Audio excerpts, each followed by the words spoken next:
शहबाज शरीफ साहब को वज़ीर-ए-आज़म बनने पर जो बाइडन का ख़त आ गया। तो उन्होंने कहा होगा शहबाज शरीफ को आपको मुबारक हो, आपने नई हुकूमत ली है, आपसे काम करने का उन्होंने दिल कहा करेगा। हाँ, नहीं उन्होंने कहा रीजन में जो ख़तरात हैं, जो मसले मसाइल हैं, उस पे हम आपके साथ मिलकर काम अमरीकी करना चाहेंगे। पंजाब पुलिस की जो इंटरनल सर्वेलेंस का यूनिट है, उसने एक रिपोर्ट पेश की है जिसमें ये बताया गया है कि 200 से ज़ायद पुलिस अफसरान मंशियात के जो कारोबार है उसको या तो फैसिलिटेट करते हैं या लोगों के साथ मिले हुए हैं या जो मुलजमान हैं उनको वो प्रोटेक्शन देते हैं। इंडिया में ड्रोन के थ्रू हेरोइन स्मगल करते हुए पीछे में तो पुलिस वाले थे और वो इसी वो एक डीएसपी साहब तो वो भी किसी ड्रग स्क्वाड की थी। बात यह है कि ऑब्वियस सी बात है कि ये लोग इन्वॉल्व होंगे, इसके बगैर इनकी इन्वॉल्वमेंट के बगैर ही काम चल कैसे सकता है। दूसरा मसला हमारे साथ ये हुआ कि अफगान जिहाद और पाकिस्तान में जो प्रोहिबिशन है शराब की वो इकट्ठे हुए। मुदाखलत बर्दाश्त नहीं की जाएगी, फुल कोर्ट इजलास का एलामिया। अच्छा, ये एक बड़ी ना वो है फ़लसफ़ाना सी गुफ्तगू है, एकेडमिक गुफ्तगू है कि एग्जीक्यूटिव की मुदाखलत नहीं बर्दाश्त की जाएगी। इन्होंने खत लिख दिया, ये भी इनके पास भी कोई सबूत नहीं है। इन्होंने कहा हमारे पास सबूत नहीं है और ये प्रूव भी नहीं कर सकते। इनको बुला लिया जाए किसी सिटिंग जज के सामने भी और कहा जाए लाएं सबूत देंगे, क्या सबूत है आपके पास कि ऐसे आपके फ़ोन टेप कर दी, तो मेरे और आपके पास क्या सबूत हो सकता है कि ऐसे टेप कर दी। हमें तो किसी ने बताया ही होगा। ये भी क्या है कि इदारे के अंदर कुछ जो सहूलतकार इनके बैठे हैं उन्होंने बताया कि सर फ़ोन टेप हो रहे हैं, ऐसे कुछ कर नहीं सकते सर, तो हम 10 सकते और होता है ऐसा। शामदीद, आप देख रहे हैं एनडीएन। मेरा नाम है वकास अबीब राना, मेरे साथ मौजूद है हसन इफ्तिखार। सबसे पहले आपके कमेंट्स का बहुत शुक्रिया। हमने आपके कमेंट्स को पढ़ा फेसबुक पर भी और यूट्यूब पर भी। आज स्टोरीज़ बहुत ज़्यादा हैं, मतलब मैं तो I want to go through all of them, but will try कि हम जितनी भी स्टोरीज स्क्वीज़ इन कर सकें हम करें। हसन, सबसे बड़ी खबर ये है कि शहबाज शरीफ साहब को ख़त लिखा है जो बाइडन ने, उनकी क्या डिटेल्स है, ख़त के मंदरजात जो हैं उसको भी डिस्कस करेंगे। और फिर एक रिपोर्ट आई है जो मैं डिस्कस करना चाहता हूँ। 200 से ज़ायद पुलिस अफसरान पंजाब पुलिस के मुलविस पाए गए हैं मंशियात की जो कारोबार है उसके अंदर। और एक कमाल मैंने हेडलाइन पढ़ी है। वो हेडलाइन कुछ इस तरह है कि अरकान पार्लियामेंट के लिए भी पीने का पानी आलूदा होने का इंकशाफ भी। इस पे आप ज़रा गौर करिएगा, इसको भी डिस्कस करेंगे। और फिर सनम जावेद की 27 मार्च को बेल हुई थी, लेकिन मालूम पड़ा है कि उनको किसी और मुकदमे में भी वो मियाँ वाली में वो नामज़द हुई हैं और पुलिस लाहौर पहुंच गई है उनको गिरफ़्तार करने के लिए। तो इसका मतलब है कि उनको जेल से नहीं छोड़ा जाएगा। इसको भी डिस्कस करेंगे। और बाकी ख़बरों में आपको मालूम है कि सुप्रीम कोर्ट ने एक एलामिया जारी किया है, उसको भी डिस्कस करेंगे। उन्होंने कहा है कि एग्जीक्यूटिव की इंटरफेरेंस को बिल्कुल बर्दाश्त नहीं किया जाएगा, which is a no brainer, करना भी नहीं चाहिए। इसके अलावा पीटीआई का इस पे बयान है। पीटीआई ने जो कमीशन का फ़ैसला किया है हुकूमत ने और सुप्रीम कोर्ट के जो फुल कोर्ट है उसने उसको मुस्तरद कर दिया है। पीटीआई कुछ और चाहती है, उस पर भी बात करेंगे। हसन, बहुत लंबा चौड़ा एजेंडा है। थोड़ी सी बीआरटी की भी बात करेंगे। पेशावर की 57 अरब रुपए का उन्होंने क्लेम कर दिया इंटरनेशनल कोर्ट में, और अगर ये दे दिया आपने तो 120 अरब रुपए की लागत हो जाएगी उसकी बीआरटी की टोटल। लेकिन सबसे पहले शुरू करते हैं शहबाज शरीफ साहब को वज़ीर-ए-आज़म बनने पर जो बाइडन का ख़त आ गया है। उन्होंने ख़त में लिखा ये है कि इमरान खान को जेल से बाहर निकालो, नहीं तो तुम्हारी ऐसी की तैसी। ख़त में जो बाइडन ने ये लिखा है जी, जो बाइडन ने शहबाज शरीफ साहब को कहा है कि आप इंसान के बच्चे बने और इमरान खान को जेल से बाहर निकालें। अगर आप नहीं निकालेंगे तो ये मैं अमेरिकी बहरी बेड़ा भेज रहा हूँ और अमेरिकी 16-17 जितने भी होते हैं 18, 19, 20 वो आपकी तरफ आ रहे हैं। तो ये उर्दू में लिखा होगा या इंग्लिश में रोमन वो होती जो सर उन्होंने रोमन उर्दू में लिखा था ना, और रोमन उर्दू में लिखा है। इमरान खान साहब के फॉलोअर्स ने भी पढ़ना होता है ना फिर, तो उन्होंने कहा आसान हो जाए उनके लिए। खैर ये नहीं लिखा अनफॉर्चुनेटली। यार विकास भाई, आप क्यों आप गलत बात कर रहे हैं। लिखा ही है कि इमरान खान साहब के बारे में बहुत चीजें लिखी हुई हैं उस खत में। उन्होंने कहा होगा शहबाज शरीफ को आपको मुबारक हो, आपने नई हुकूमत ली है, आपसे काम करने का दिल करेगा। नहीं, उन्होंने कहा रीजन में जो खतरात हैं, जो मसले मसाइल हैं, उस पर हम आपके साथ मिलकर काम करना चाहेंगे। और साजिश और बड़ा जोर दिया गया है इस बात पे कि जो ग्रीन रेवोल्यूशन है, जो क्लाइमेट चेंज है, उसके ऊपर भी आपके साथ मिलकर काम करेंगे। ये इसका एक ख़ास मेंशन है उसके अंदर। नहीं वो छुड़ा रहे नहीं, लेकिन मुझे एक बात बताएं कि बाइडन जो है, ये जो बाइडन नाम का आदमी, इसने इमरान खान को मुबारकबाद नहीं दी थी, ना इसे इमरान खान के साथ कोई गुफ्तगू की थी। वो कॉल का इंतज़ार करते करते इतना बड़ा मुस्लिम कौम का लीडर, मुस्लिम उम्मा का लीडर चला गया, उसकी बारी तो इसको ख्याल नहीं आया ये बाइडन नाम के आदमी को। भाई इन्होंने करनी थी कॉल। नहीं भाई इन्होंने नहीं करनी थी। प्राइम मिनिस्टर जब बने थे खान साहब तब ट्रम्प डोनाल्ड ट्रम्प थे ना। नहीं जब वो आए थे ना, इन्होंने तो अपनी तरफ से पैगाम भेजे थे, और वो जब वो जो बाइडन अपने सदर बने तो उन्होंने पूरी दुनिया के जो लीडरान से उनसे गुफ्तगू की। मतलब वो एक ऐसी कर्टसी कॉल ही होती है ना कि उन्होंने कहा हाँ जी मुबारक को अच्छा ही हो। उन्होंने इमरान खान मुस्लिम उम्मा के इतने बड़े लीडर को नहीं कॉल की, और ये चोर जिन्होंने 2024 का इलेक्शन चोरी किया हुआ है इनको उन्होंने खत लिख दिया। वाह, अमेरिकी साजिश हुई है। अच्छा, खत आपको पता ना, खत के साथ थोड़ी सेंटिमेंटल वैल्यू भी होती है। हाँ, उसमें खुशबू भी लगाई है, खुशबू वाला खाता है ऐसे उसको सील से बंद भी किया। हाँ। लेकिन खान साहब की तो कॉल नहीं रिसीव कर रहे थे ना। आपको मालूम है कि शाह महमूद कुरैशी ने बड़ी लॉबी की थी कि ये खान साहब से बात कर लें जो बाइडन, लेकिन वो नहीं कर रहे थे। बदला मिलेगा। अमेरिकी अवाम जो बाइडन को मुंह तोड़ जवाब देंगे, और इमरान खान के दोस्त जो डोनाल्ड ट्रंप है उनको दोबारा री इलेक्ट करेंगे, और इससे साबित होगा कि जो बाइडन का इमरान खान को फैसला फ़ोन करने ना करने का गलत था, और वही उसका डाउनफॉल की रीज़न बना। क्योंकि दुनिया भर में किसी का भी डाउनफॉल होता है ना तो वो इमरान खान की वजह से होता है। खान साहब जिंदाबाद। तो आगे बढ़ते हैं। माशाल्लाह बहुत इस पर शेर हासिल गुफ्तगू हो गई है।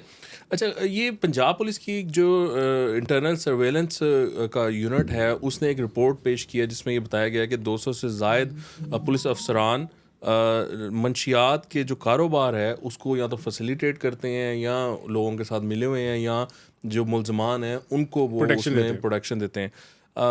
सो यू नो, इसमें जो मेंशन किया गया है वो ASI और कांस्टेबल और लो रैंक्स के ऑफिसर्स हैं।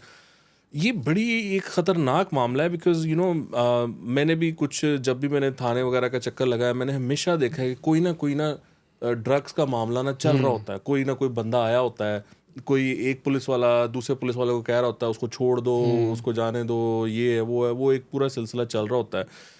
अब आपको पता है यूनिवर्सिटीज़ वगैरह में भी ड्रग्स का बड़ा मामला है। 5 शॉप्स पे आप चले जाएं यूनिवर्सिटीज़ के आसपास, बड़ी इजीली ड्रग्स अवेलेबल हैं। उन्होंने उसके फैंसी नाम रख दिए हैं, स्पीड और क्रैक और व्हाटएवर। तो वो सारा कुछ चल रहा है। अगर हमारी पुलिस के 200 अफराद इसमें शामिल हैं तो फिर इसको कैसे इसको कर्ब किया जाएगा?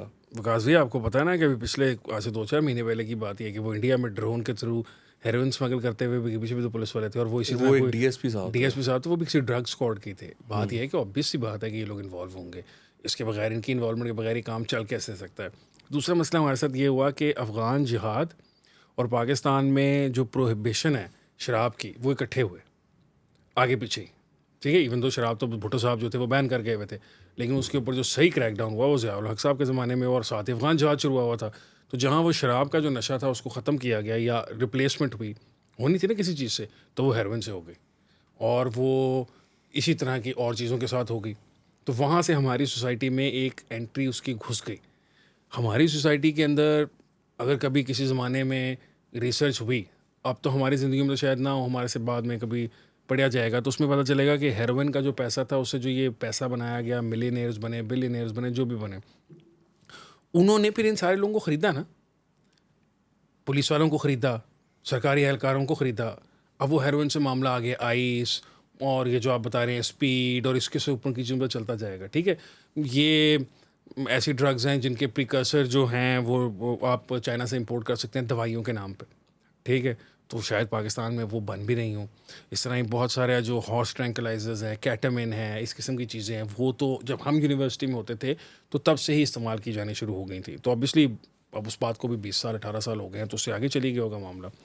पुलिस वाले शामिल हैं, उनके शामिल हुए बगैर काम चल नहीं सकता।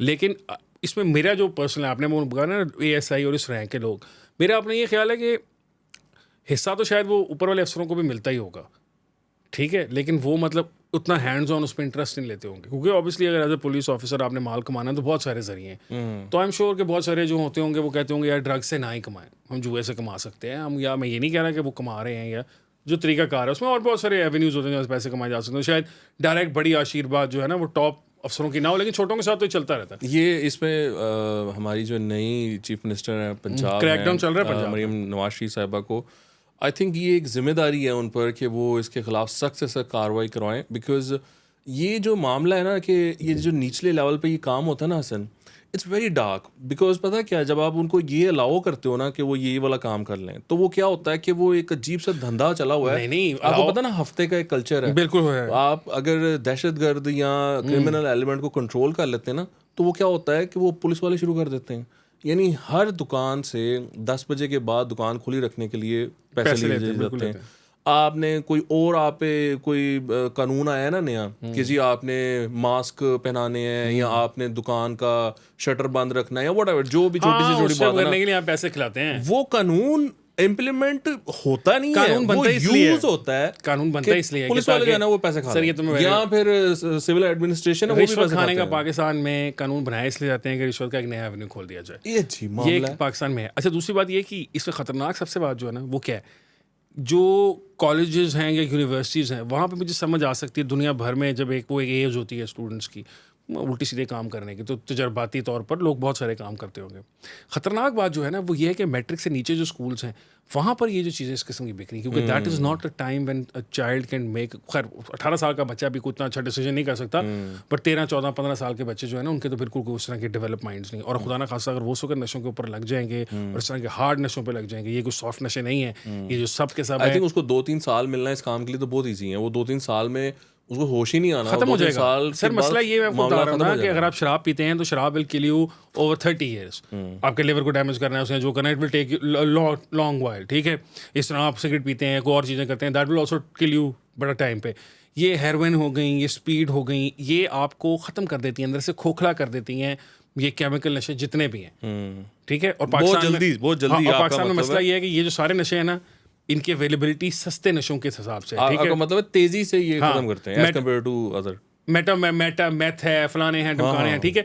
अब इसके अंदर क्या है कि ये इंसान को खा जाते हैं अंदर से, और इनकी जो आपकी डिपेंडेंसी का लेवल है वो बहुत ज़्यादा हो जाता है, इस हद तक कि आप फिर घर पे लोगों को मारने को दौड़ते हैं। आई होप कि इसके खिलाफ सख्त एक्शन लिया जाए। ये जो 200 पुलिस ऑफिसर्स आइडेंटिफाई हुए हैं, इनको पकड़ के फैंटी लगाएं, इनको उल्टा लटकाएं और इनको कहें बताओ कि कौन कौन काम करता है ताकि उनको पकड़ के अंदर करें। और इसमें तरीकाकार ये है कि बजाय जो आप स्ट्रीट डीलर और इसको पकड़ के अंदर करेंगे, और पाकिस्तान में तरीकाकार होता ही है कि जी पकड़ा गया 600 ग्राम चर्च निकल आई, ये पकड़ा गया जी 200 ग्राम इसके पास या 50 ग्राम या हेरोइन थी या कुछ। बात ये कि आप इस तरह नहीं काम होगा, आपको पता होना चाहिए कि कौन बड़े वो हैं सप्लायर्स, और उन पे हाथ डालें, 4-5 को उल्टा लटकाएं, बाकी जो है वो खुद ही डर जाएंगे थोड़ा सा। कम से कम आप खत्म नहीं कर सकेंगे ना, तो जो खुलम खुला इस वक्त आज़ादी से काम चल रहा है उस पर थोड़ा सा क्रैकडाउन तो होगा ना। अच्छा अगेन हसन, एरकान पार्लियामेंट के लिए भी पीने का पानी आलूदा होने का इंकशाफ, ये एक बहुत बड़ी खबर है मेरे सामने आई। मैं इसको पढ़ रहा था और मुझे मेरे तकरीबन आंसू आने वाले हो गए। मैंने कहा ओ माय गॉड, हमारे जो पार्लियामेंट के लोग हैं, हमारे करता धरता हैं, हमारे वडेरे हैं, हमारे बड़े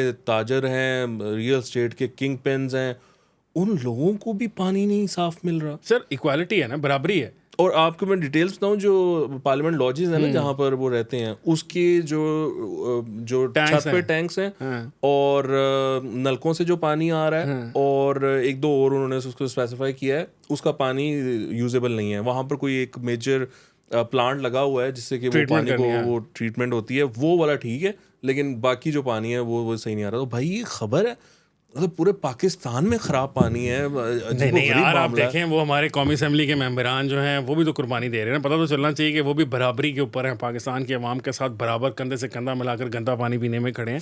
मतलब अवाम के साथ अवामी फील होते हैं ना, इसलिए कोई पता नहीं किसी MNA ने खुद ही खबर लगवाई हो, किसी को यार खबर लगा दो या ताकि लोगों को पता चले साढ़े हो रहा है, साड़ी भी आवाज़ सुनी जाए, पता नहीं कहाँ सुनानी है इन्होंने। अच्छा, सनम जावेद को 27 मार्च को जो अदालत थी, गालिबन दहशतगर्दी की अदालत, उन्होंने उनको बेल दे दी थी, लेकिन अब पता चला है कि मियाँ वाली में भी उनके खिलाफ पर्चा दर्ज है और वहाँ से पुलिस लाहौर पहुँच गई है उनको गिरफ्तार करने। सो दी आइडिया है इसको उनको निकलने नहीं देना बाहर, उनको अंदर रखना है। तो अगर अंदर रखना है तो इनके खिलाफ प्रॉपर केस क्यों नहीं चल पा रहा? मतलब कोई केस चलाओ जो चलाने वाला है। ये क्या है कि वो उनकी जमानत हो जाती है केस में, कोई वो जमानत यानी केस में कोई जान ही नहीं है। आई मीन उनके वीडियोज अवेलेबल हैं, शी वाज देयर। अगर नहीं है इतना कोई उनका जुर्म तो फिर छोड़ो परे, क्या मतलब मजाक बनाया हुआ है उसको आपने अजीब। एक तो हीरो भी बनाया हुआ है, वो तैयबा राजा कहती है कि इसकी हर केस में जमानत हो जाती है। अच्छा, उसका गिला समझ नहीं आता। मतलब आप तो निकल गई हैं जेल से, आप तो अब घर चली गई हैं, वो तो शी स्टिल इन जेल। अच्छी बात कर रहे हैं कि पहले उनको जो सनम जावेद हैं उनके बारे में राजा को कोई टिकट नहीं मिला, पहले उनको यही कहने लगा मैं, आप ऐसे कह रहे हैं। पहले उनको कौमी असम्बली के टिकट की कहानी कितनी चलती रही कि इनको मिल गया, फिर वो नहीं बात बनी तो सेनेट का टिकट मिल गया, और तैयबा राजा को कुछ भी नहीं मिला। उन्होंने भी कुर्बानी दी है, वो भी बनी गाला जमान पार्क के बाहर डंडा हाथ में पकड़ के लोगों पुलिस वालों को बुलाती नहीं थी कि आओ आके तुम्हें इस डंडे से फेंट नहीं, उनकी फेमस आपको याद है ना, उन्होंने दुपट्टा फेंका था पुलिस वालों के सामने, राहत बेकरी के सामने कैंट में। शी वाज द वन जिन्होंने ये किया तैयबा था। राजा ने। तैयबा राजा ने। अच्छा, और वो जो है वो सनम जावेद, उन्होंने वो गुफ्तगू फरमाई थी जो सारी, नहीं, ये दोनों ने इकट्ठे गुफ्तगू फरमाई थी मॉल ऑफ लाहौर के बाहर, फिर ये दोनों चलकर गई उधर राहत बेकरी जो की हम तरफ। रिपीट नहीं कर सकते। तो वहां पर तैयबा राजा आगे चली गई और तैयबा राजा ने जाकर वहां पर दुपट्टा फेंका और फिर पुलिस वालों ने इनको पकड़ के ले गए। तो तैयबा असल राजा मसला ने ये है ना, फिजिकली भी बर्दाश्त किया सर, है, वो मसला ये- गालियां भी देखें, दोनों ने बहुत क्वालिटी की दी थी और इकट्ठे दी थी। तो क्या मतलब फर्क है दोनों में? ये जो विकास भाई एक ने को टिकट दे दी, एक को नहीं दी। विकास भाई ने फुल पंजाबी वाली बात की है, गाला होने चाहिए कड़ियाँ से, है ना। पंजाबी जो है ना लोगों की अप्रिसिएशन इस मामले में करते हैं, तो जो नॉन पंजाबीज हैं ना वो ज़रा समझने की कोशिश करें। हमारे कल्चर में गालियाँ निकालने के बाद हम बड़ा कहते हैं यार उसने बड़ी अच्छी गाली निकाली। लेकिन देखें कुर्बानी का हिस्सा ये भी तो है ना कि गालियां उन्हें सही दी कि नहीं दी। देखें बात एक सिंपल सी है, कोई भी इनकलाब जब लाने निकलते हैं, दुनिया भर की तारीख भरी पड़ी है इस बात से कि जब आप कोई कू करते हैं या करने की कोशिश करते हैं या इनकलाब लाने की कोशिश करते हैं, अगर आप कामयाब हो जाएं तो वेल एंड गुड, फिर आप इक़्तिदार में आ जाते हैं। और अगर आप नाकाम हो जाएं तो फिर जो नाकाम इनकलाबी होते हैं, तारीख तो उनके सर काट के तो दरवाज़ों पर लटकाने से शुरू हुई है। अगर आप पीछे चले जाएँ 200 साल पहले, तो इस तरह के लोगों के साथ पाइक्स के ऊपर उनके कंधे सर लगा के तो वहाँ लटका दिए जाते थे कि अगर तुमने किसी ने और दोबारा हरकत करने की कोशिश की, किसी और ने कोशिश की, तो ये आपके साथ हाल होगा। तो आप उसको मॉडर्न ज़माने में जब ट्रांसलेट करेंगे तो फिर यही होगा कि तुम ये ज़्यादती करने की कोशिश की थी, हुण तुम फड़े गए हो, नाकाम हो गए हो, अब हमने आपको बाहर नहीं आने देना। आप क्या पूछ रहे हैं कि क्या ये लीगल है? उसका जवाब है पाकिस्तान में क्या बाकी सारी चीज़ें लीगल होती रही हैं? क्या पाकिस्तान में इससे पहले जो सियासी वर्कर्स रहनुमाओं के साथ ये सब कुछ होता रहा वो लीगल था? क्या जावेद हाशमी के साथ जो हुआ वो लीगल था? लेकिन खान साहब तो कहते हैं ये साजिश थी ना। किसकी साजिश? मेन आइन जो था वो उन्होंने किया ही नहीं है। वो तो वो हमने कल भी बात, मैंने आपसे पूछा था, इनको लेकर गए वहां पर ना, ये उस टाइम ड्रग करके ना, वो ये नहीं ड्रग नहीं होती इनकी, वो है वो मिशन इम्पॉसिबल में जिस तरह मास्क पहने होते हैं लोगों ने, पहन के ना कुछ वो करके चेहरा चेंज क्लोनिंग करके, या फिर तो वो लोग वहां पर गए थे। ये जो जेल में इस टाइम लोग हैं ना पिटे वाले, वो तो थे ही नहीं वहां पर, पकड़े गए। हाँ, वो नहीं थे। जो वीडियो पर आपने देखे वो क्लोन्स थे या वो मास्क पहने हुए थे, नकली वो लोग थे, कॉपी किए हुए थे, भाग गए वो। तो असल केस ये है। दरअसल आपको भी ना पता नहीं चलता। सर मैं आपको बताऊं असल में हुआ क्या, मैं आपको ये बताता हूँ। हुआ ये कि जब ये जमान पार्क में थे सारे और वो रोज़ का चलता था, आ रही है पुलिस, जा रही है पुलिस, नहीं आ रही है, उनको भगा देंगे, इनको मार देंगे। और एक दो दफ़ा पुलिस ने जब खान साहब को पकड़ने की कोशिश की तो अंदर से पेट्रोल बम फेंके गए या पता नहीं जो कुछ भी हुआ। तो उसके बाद ना ये माशाल्लाह सब हो गए दिलेर। इन्होंने कहा जी इनकी तो बस का रोगी कोई नहीं, इनकी ऐसी की तैसी। हुआ ये कि वो उसी ऐसी की तैसी करने के चक्कर में उस दिन 9 मई वाले दिन ज़रा ज़्यादा सारे जज्बाती हो गए और वो गलत साइड पर चले गए। जिस साइड पर वो गए वो साइड ये चीज़ें बर्दाश्त नहीं करती। क्या उनको खुद आने दिया गया, क्या पता, वो कोर कमांडर बेचारे गरीब की छुट्टी हुई है तो उसमें कुछ ना कुछ तो उसका इन्वॉल्वमेंट थी, उसकी नालायकी थी कि वहाँ तक पहुँच गए, या उसकी इनके साथ वो मिला हुआ था, इन्वॉल्वमेंट थी। ये तो army would never let us know that, ठीक है। अगर हमें पता भी होगा तो आर्मी वाले हमें कभी भी इजाज़त नहीं देंगे कि हम ऑन रिकॉर्ड ये बात बता सकें कि असल रीज़न क्या थी। तो बात यह है कि ये जो हुआ सारा कुछ अफसोसनाक है, ख़वातीन के साथ इस किस्म का हर सलूक होना बुरी बात है। लेकिन जब कभी आप इनकलाब लाने की कोशिश करते हैं, इनकलाबी बनते हैं, तो और आप नाकाम हो जाते हैं, आप बगावत करने की कोशिश करते हैं और आप नाकाम हो जाते हैं, तो फिर नाकाम बागियों का जो फ्यूचर होता है वो बहुत बुरा होता है। ये लोग खुशकिस्मत हैं। उन्होंने माना नहीं है कि हम इनकलाब या बगावत कर रहे थे। ये शुक्र करें कि ये खुशकिस्मत है, यहाँ पर सहूलतकार बहुत ज़्यादा मौजूद हैं इनके पास। सोशल मीडिया का दौर है, मीडिया का दौर है, हमारे जैसे लोग भी ये नहीं कह रहे, जुडिशरी भी आज़ाद है, जुडिशरी भी आज़ाद है। और अगर हमारे जैसे लोग इनकी सपोर्ट नहीं कर रहे तो हम ये भी नहीं कह रहे कि इन्होंने फांसी लटका दो, लटकाओ उनको, ठीक है। तो ये इस बात का शुक्र जुडिशरी का जिक्र आया है तो आपको मैं एक बहुत प्यारी बात बताना चाहता हूँ कि एग्जीक्यूटिव की अदालती कामों में मुदाखलत बर्दाश्त नहीं की जाएगी, फुल कोर्ट इजलास का एलामिया। अच्छा, ये एक बड़ी ना वो है, फ़लसफ़ाना सी गुफ्तगू है, एकेडमिक गुफ्तगू है कि एग्जीक्यूटिव की मुदाखलत नहीं बर्दाश्त की जाएगी। भैया अब सीधा सीधा कहें एजेंसियों की नहीं बर्दाश्त की जाएगी, एग्जीक्यूटिव बेचारा माड़ा वज़ीर आज़म, उसका की लेना देना, उसकी ज़रूरत। वो असल में बात जो है वो कह तो ठीक रहे ना कि जो इदारे हैं वो असल में तो वज़ीर आज़म के अंडर हैं और वज़ीर आज़म is the head of the executive, they are not the head of the executive. तो इसलिए उन्होंने उनको बुलाया और ये सारी बात। वैसे अब कहानी जो लंबी है, पहले जज साहब जो हैं चीफ जस्टिस साहब, उन्होंने 6 के 6 जो जजेस हैं इस्लामाबाद हाई कोर्ट की, उनकी गुफ्तगू सुनी हुई है अपने पास बुलाकर। साथ मंसूर अली शाह साहब भी थे। उसके बाद फिर फुल कोर्ट हुआ, फिर फुल कोर्ट में बातचीत हुई 2-3 घंटे की, फिर वो वज़ीर आज़म को बुलाया गया, फिर वज़ीर आज़म के साथ 1.5 घंटे की गुफ्तगू हुई, फिर वज़ीर आज़म से क्या बात हुई ये वापस जाके फुल कोर्ट को बताया गया, और फिर जाके ये जो आप एलामिया बता रहे हैं ये निकला। यानी एलामिया भी शुरू में नहीं आया। मेरा ख्याल है काजी फायज़ साहब ने एक रास्ता दिखाया है कि जिसके अंदर से इस मामले को मैकेबली सॉल्व किया जा सकता हो। आपने इसी खबर में बताया कि तहरीक इंसाफ वाले उनको पसंद नहीं है ये बात। वो मुस्तरद कर दिया उन्होंने ये हाँ, उन्होंने कमीशन का उन्होंने मुस्तरद कर दिया है। मेरे ख्याल में वैसे उमर रज़ा बंदियाल, साकिब निसार और आसिफ सईद खोसा साहब जो है ना, ये 3 की सरबराही में एक बनाना चाहिए था। पहले इनको आपको वापस नौकरियों पर लाना चाहिए था, पहले इनको फुल सुप्रीम कोर्ट का जज बनाएं वापस ला के, फिर इनकी सरबराही में एक बेंच बना दें, वो ये सारा केस सुने तो मेरे ख्याल तहरीक इंसाफ बड़े खुश होंगे। उसके अलावा उनकी तो खुशी किसी के हाथ में और है नहीं। मज़े की बात यह है कि तहरीक इंसाफ का लेना देना क्या है इस मामले के साथ? सर वो तो कह रहे हैं ना कि उनके खिलाफ फैसले करवाने के लिए दबाव है, लेकिन ये मज़े की बात नहीं कहने लगूँ, लेकिन मज़े की बात यह है कि जो ज़्यादा एम्फेसिस है या जिसको बुनियाद बना के उन 6 जज ने असल में ख़त लिखा हुआ है, वो जो वाक़या है वो तहरीक इंसाफ उसकी बेनिफिशरी है, तहरीक इंसाफ के हक़ में हुआ था।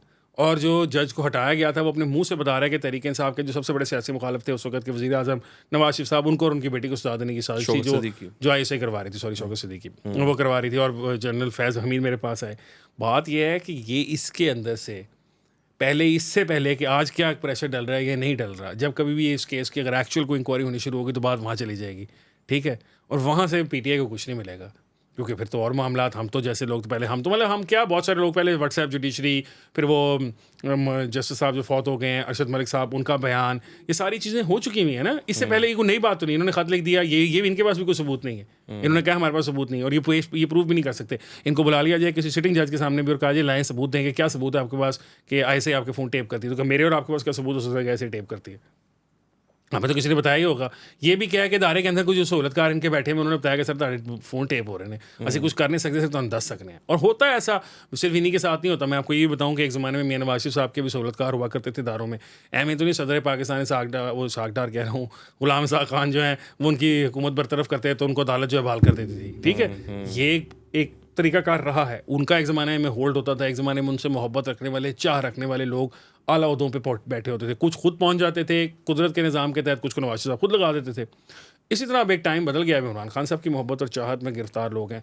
मुझे ये समझ नहीं आ रही कि इन पे जो प्रेशर है जजेस पे, मतलब मैं तो ये कह रहा हूँ कि बजाय इसके कि ये कहते हैं कि हम बहादुर जज हैं, क्योंकि हमने आज तक इमरान खान को कभी डिसअपॉइंट नहीं किया इस्लामाबाद हाई कोर्ट से।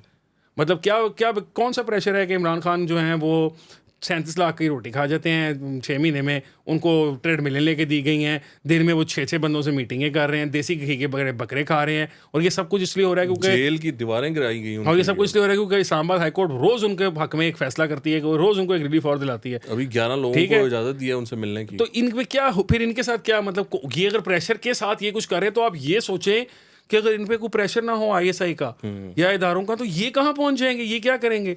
ये तो खान साहब को सुबह ही बाहर जेल से निकाल देंगे, बगैर ये देखे कि केस का मेरिट बनता है या नहीं बनता है, तो कटो साइड लीड रूम बाहर। तो खुद सोचना चाहिए। और दूसरी बात है कि शौकत सिद्दीकी साहब जो हैं, उनकी जो गुफ्तगू है उससे इनको थोड़ा सा शर्मिंदा होना चाहिए सारे जजेस को भी, कि उस जज ने कल फिर एक इंटरव्यू में बैठ के बताया कि मेरी बारी ये सब चुप थे, इनमें किसी एक का भी ज़मीर नहीं जागा। उन्होंने कहा मैंने अपनी बेटी की शादी बुलाया, इनमें से कोई एक भी नहीं किया। और उसने कहा सिर्फ आना तो चले, आना ना और बात होती है। लोग एक आए थे साहब, नहीं उन्होंने राब्ता रखा था मेरे ख्याल शादी पे, वो भी शामिल नहीं है, वो शादी पे वो भी नहीं गए थे। वो अक्लमंद है वैसे, हालांकि मैं हैरान हूँ कि उनका नाम क्यों नहीं है इस लिस्ट में, ठीक है, वो अक्लमंद थे। उन्होंने कहा इसका बनना कुछ नहीं है, मैं भी अपने आप को ख़राब करूँ।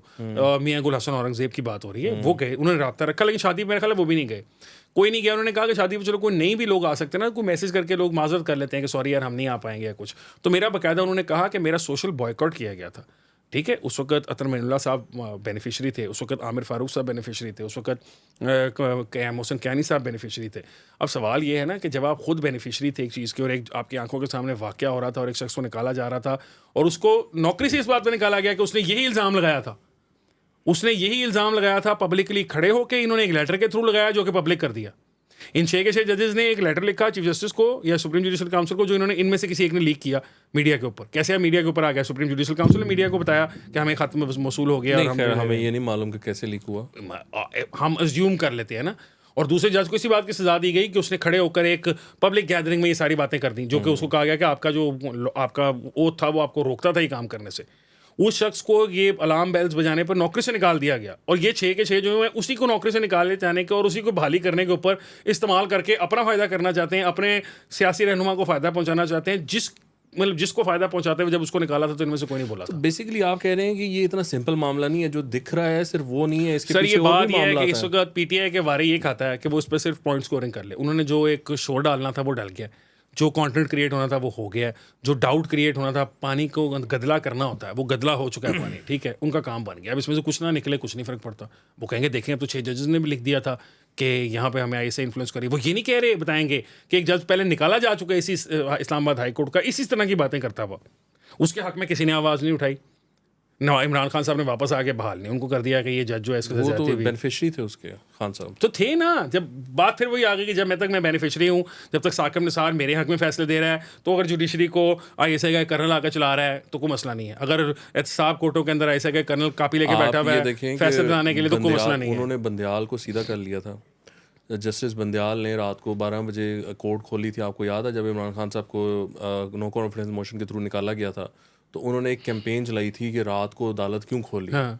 तो बंदयाल साहब के उन्होंने गिटे खड़का दिए थे। उसके बाद बंदयाल साहब ने कहा था गुड टू सी यू, मैं और उनको प्रोटोकॉल मर्सिडीज में बुलवाया था, फिर उनकी गुड बुक्स में आए थे। नहीं वो गुड बुक्स में तो खैर मैं आपको भी ये मशवरा दे रहा हूँ हाँ। कि वो बंदयाल साहब उनके सामने नहीं ठहर सके, चीफ जस्टिस थे वो, तो आप भी हाथ किनके होला सामने? रखें। खान साहब के सामने, नहीं, खान खान साहब के फाशिज्म के सामने। सर खान साहब तो खान साहब के सामने कोई नहीं खड़ा हो सकता। खान साहब तो वो चाहे जज हो, चीफ जस्टिस हो, जर्नलिस्ट हो, फौजी हो, कोई भी नहीं हो सकता। खान साहब पाकिस्तान के सबसे बड़े लीडर हैं, तो मैंने पहली खबर में बताया था आपको। और मैं तो बाइडन को गालियां भी बुरा भला भी कहा था, गालियां भी निकाली ने, और बद्दुआएं तो दी हैं। मैंने उसे कहा कि आज शो को यहीं पर एंड करते हैं। आपके देखने का बहुत शुक्रिया। खुदा हाफिज़।